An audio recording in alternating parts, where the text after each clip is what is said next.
Vamos falar sobre uma ameaça silenciosa, mas gigantesca para a biodiversidade brasileira. Um perigo que está bem debaixo do nosso nariz. Sabe onde? Na própria lei de agrotóxicos do país. O nome dele é BEX. E a gente vai entender direitinho como esse exterminador opera. Pensa só.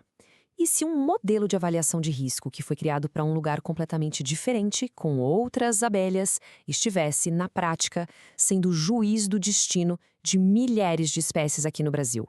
Espécies que são essenciais não só para a natureza, mas para a nossa agricultura também. Essa história toda começa com uma baita ironia. O próprio governo brasileiro pagou por uma pesquisa para entender os riscos. Só que, como a gente vai ver, os resultados dessa pesquisa, da ciência, foram, bom, basicamente ignorados. Então vamos lá. Em 2017, órgãos como o CNPq e o IBAMA financiaram um estudo para responder uma pergunta-chave. A abelha europeia, a Apis mellifera, que é a mais comum, serve de modelo para a gente saber se um agrotóxico faz mal para as nossas abelhas nativas? E a ciência foi categórica. Não, não serve. Anos depois, um estudo da Unesp veio e martelou o prego. Em 72% dos testes, nossas abelhas se mostraram mais sensíveis. E olha, a pesquisadora-chefe, a doutora Roberta Nucelli, deixou isso bem claro. Ela disse que o objetivo era criar testes específicos para a nossa realidade, afinal a gente tem a maior diversidade de abelhas do mundo. Era um recado direto, baseado em ciência e, de novo, financiado com dinheiro público.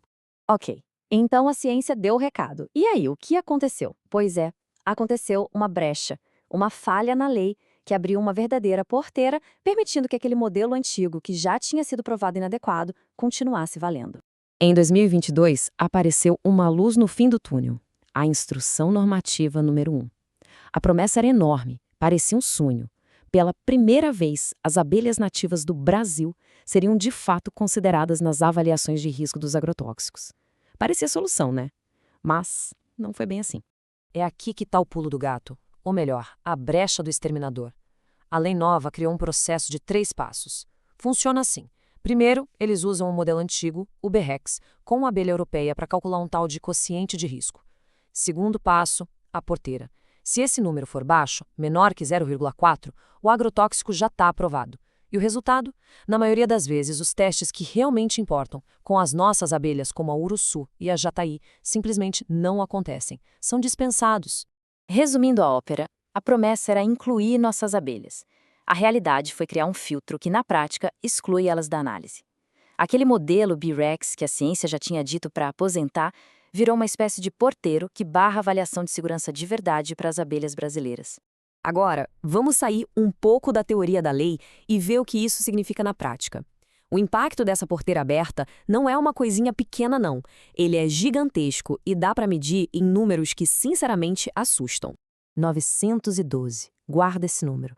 Esse foi o recorde de novos agrotóxicos aprovados em um único ano. Pois é, e a grande questão é, desses 912, quantos passaram direto por essa porteira aberta do BIA-REX? Quantos foram parar no campo sem que ninguém tenha verificado o impacto real deles na Jandaíra, na Canudo, na Iraí? A ciência ficou de escanteio enquanto as aprovações dispararam. E para piorar tudo, olha só que loucura.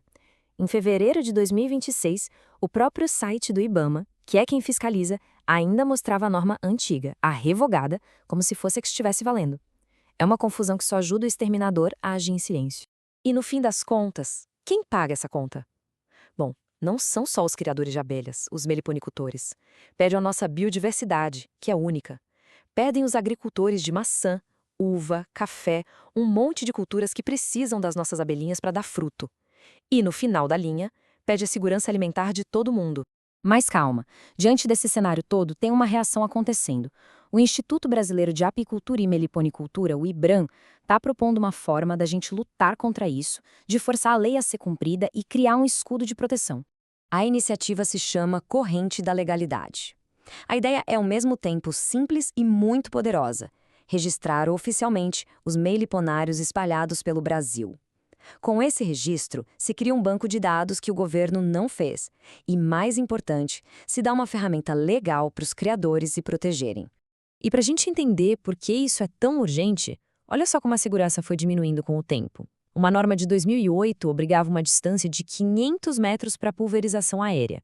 Em 2021, essa distância caiu para só 20 metros. 20!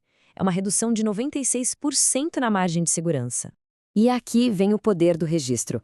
Um meliponário cadastrado oficialmente no sistema passa a ter o direito, por lei, de ser avisado sobre qualquer pulverização num raio de 6 quilômetros.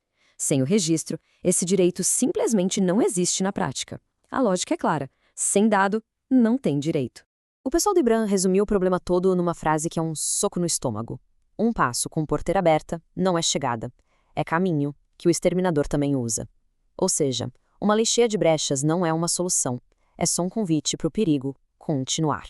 Então a gente termina com essa reflexão. A corrente da legalidade é uma ferramenta de verdade, uma forma de usar a própria lei para consertar as falhas dela.